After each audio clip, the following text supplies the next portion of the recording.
igiye kugukuza God is going to make you grow kandi gukurije imbere yabo ibacangakisha so that they may hesitate.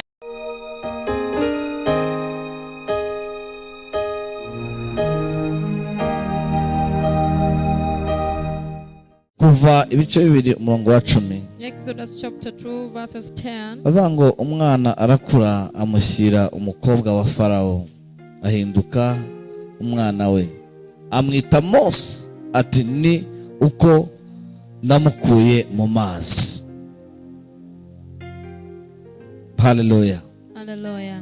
Amakuru ya Farawo murayazi na Mose. Do you know the news of Pharaoh and Moses? Hari abari gusenga ngo abanzi babo bapfe. Now those who are praying for their enemies to die, Imana ntabwo yemeye ko bapfa. God has not accepted them to die. Ahubwo Instead, yemeye kukurira mu maboko yabo.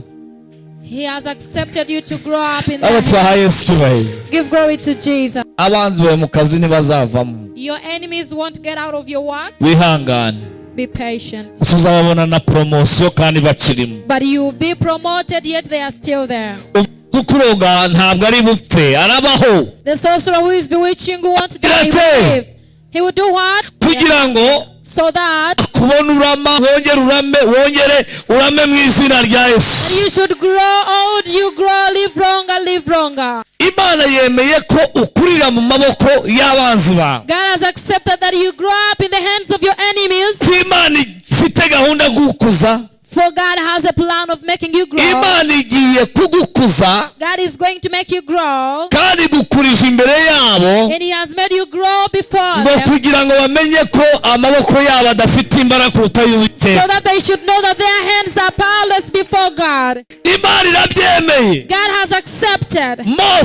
Moses baramutwara. They took him. Bamushyira umukobwa wa Farawo. They took him to the daughter of Pharaoh. Wa wundi watanze itegeko. The other one who gave a command. Akavuga ngo tutwana twose ntitubeho. He said all these children shouldn't live.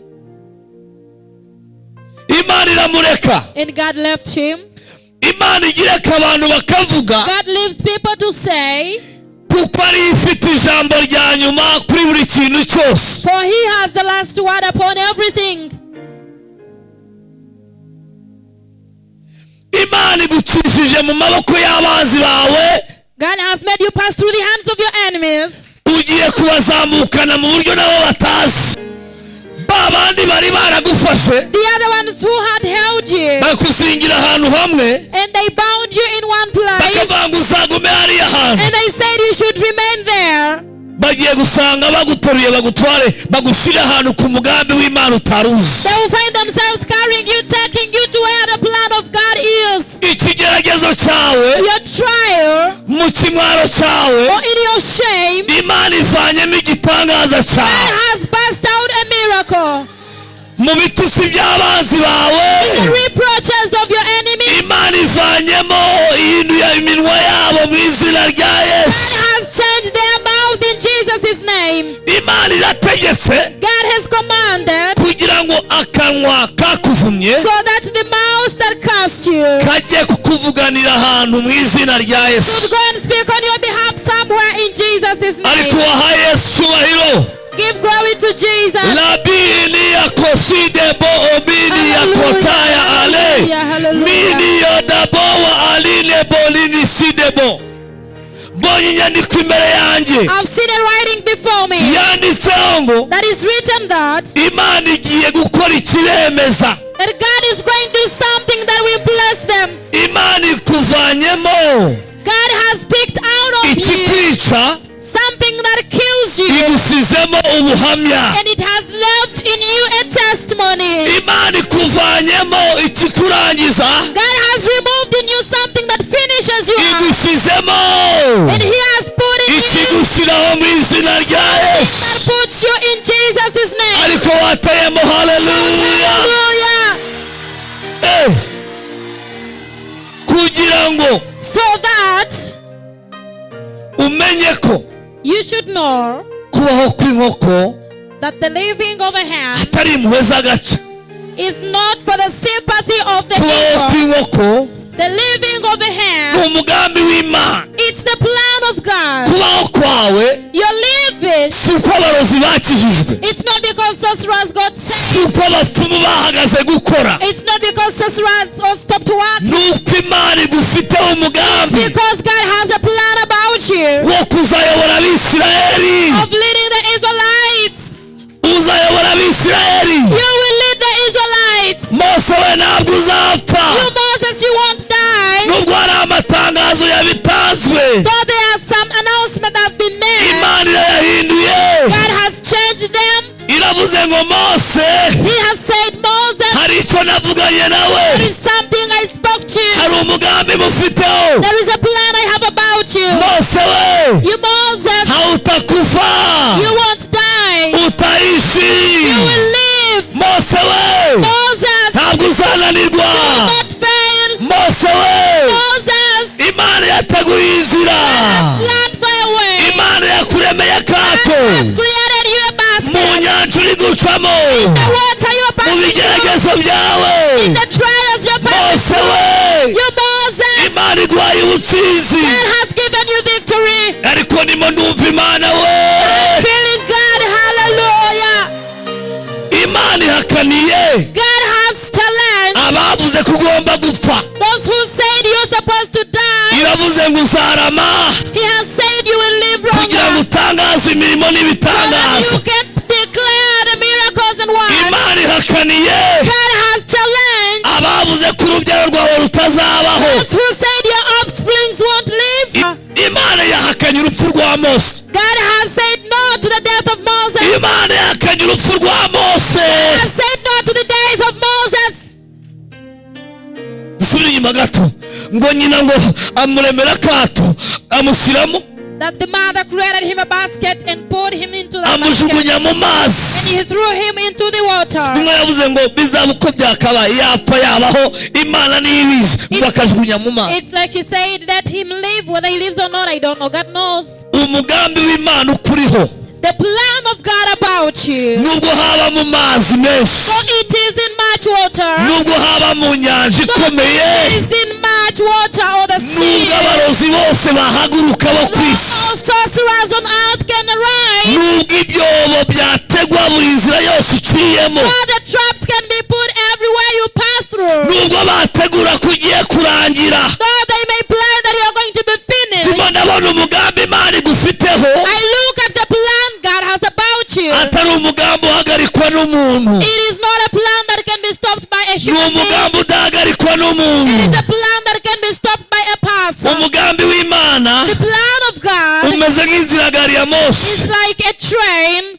Twahaye Imana icyubahiro. Hallelujah. Irimo igenda, When it is on its way, ntabwo ihagarara. it doesn't stop. Ubwitambitse bwose irabukubita. Whatever stands in its way, it has to hit and Hari umuntu fire. ubwitambitse Imana igiye gukubita. There is something that is standing in the way God is going to hit. Hari umuntu ubwitambitse Imana igiye There gukubita. is something standing in the way God is going Kuko to hit. igufiteho umugambi mwiza. For He has a good plan Hari about umugambi you. Imana igufiteho. There is a plan God has about Hari ibyo you. Imana yavuganye nawe. Things God spoke to your life. Imana irakurwaniriye.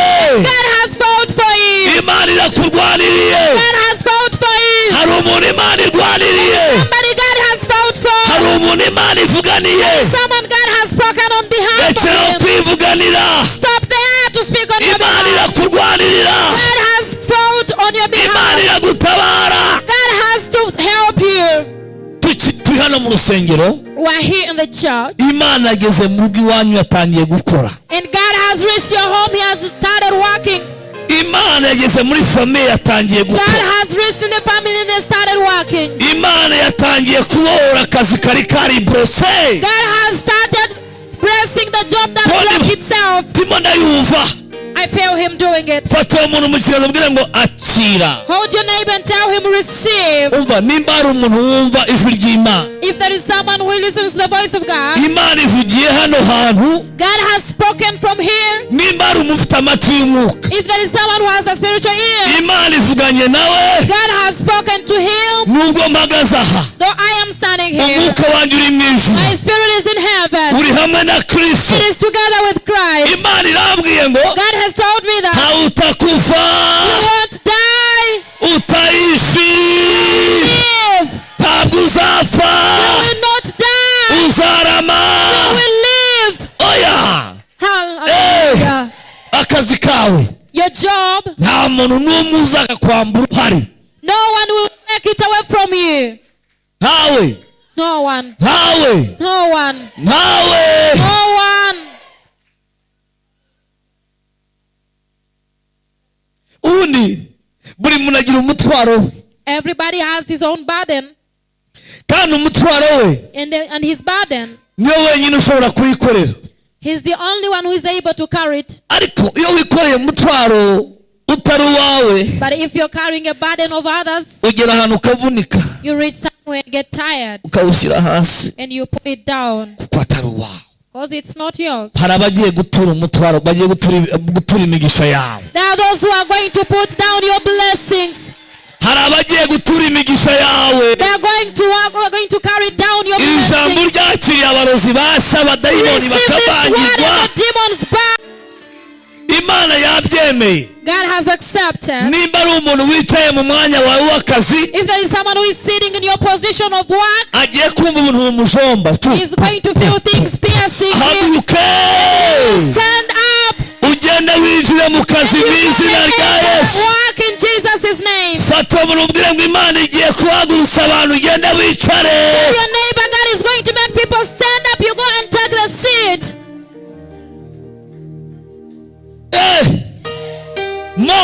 Moses, apfa ajya he? where is he dying to? Hari abari kurizwa n'amagambo ya Farawo. There are those who are crying for the words of Farawo yavuze ngo turapfuye. That fellow said we are dead. Farawo yavuze ngo birarangiye. Fellow said we have to be finished. Raporo Farawo agutangiye n'ibinyoma. The report fellow is giving is a lie. Tega amatwi wumve uko Uwiteka nyine abavuganye nawe. Listen and listen to how God says. Aravuze ngo ahubwo He has said instead, ugiye gutungwa na ndoye. you're going to be helped by him. Uzanywa kigozi. You will drink the milk. Uzambara neza. You will dress smartly. Uzaryama ahantu heza. You will sleep in a good place. Kubera Imana. For God. Kubera Imana. For God. Hallelujah. Hallelujah.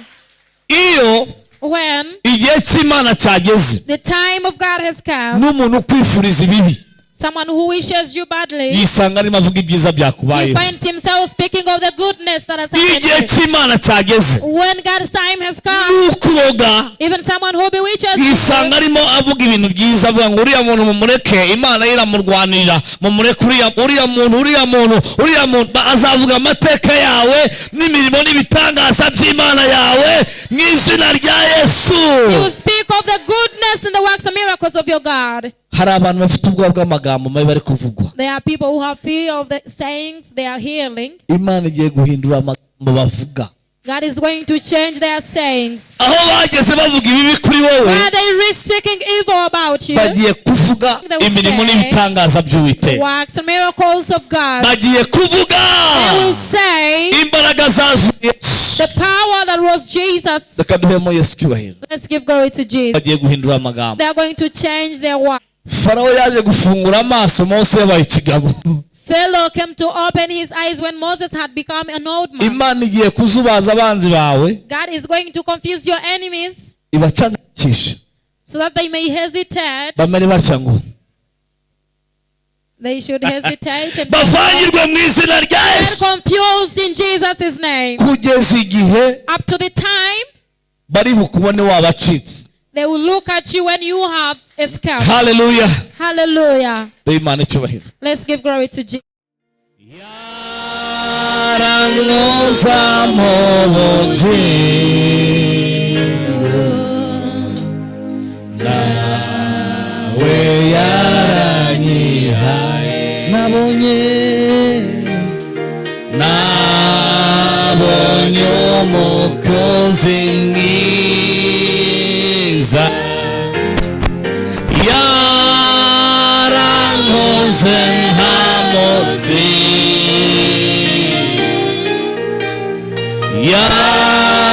yarankoza mu bugingo, nawe yaranyihaye. Ibintu ufite, none ibintu ufite byose, nta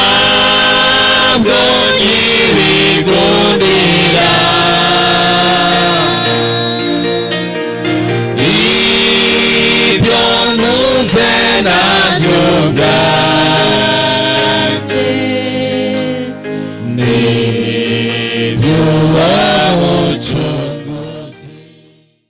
nimba ufashijwe n'inyigisho kanda aho hasi kuri subscribe ujye ugezwaho ijambo rya buri munsi na Prophet Claude.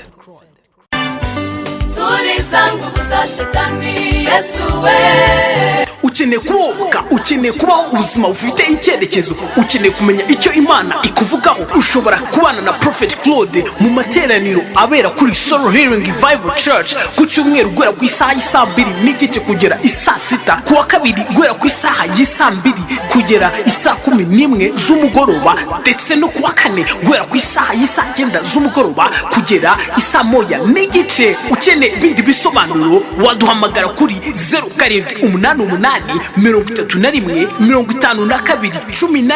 Gwino uhabwe imigisha ari nako wakira kubohoka, utibagiwe kandi no kumenya icyo Imana igushakaho.